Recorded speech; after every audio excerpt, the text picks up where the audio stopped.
So this week we are going to be doing a fun little magic experiment with some milk and some food coloring. So the materials that you're going to need for this activity: food coloring. I have 4 different colors here. It doesn't matter what colors you use or how many, just make sure you have at least 2 or more. You are also going to need some milk. So I have this cup of milk right here. Make sure it isn't too cold or too warm. You want to make sure it is at room temperature. You also are going to need some Q-tips. These things, I have a whole bunch right here.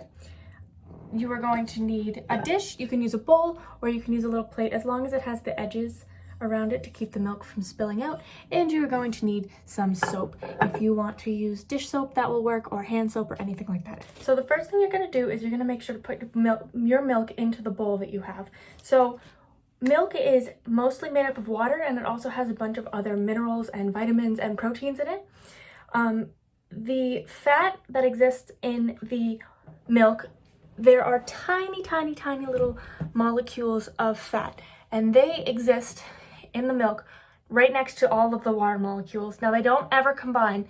They just kind of live right next to each other. The fat molecules in milk are very, very sensitive to any kind of changes. Now, when you take your food coloring and you add a couple drops to the milk, it doesn't spread very quickly. As you can see here, I put a couple drops of blue. It just kind of hangs out there, and we can add a couple other colors. We'll take some green.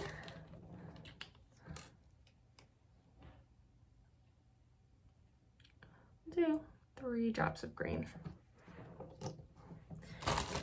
And maybe some orange.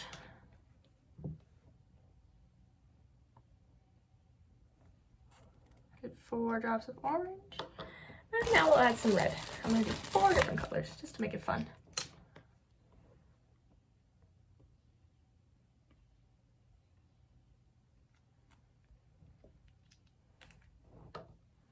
All right, so this is what it looks like right now. So when you add the soap, it causes a chemical reaction in the milk. So the colors can mix and move around a little bit faster than they would without the soap. So I have my dish soap here and ready. I'm going to pour a little bit in, and as you can see, the colors spread very, very fast.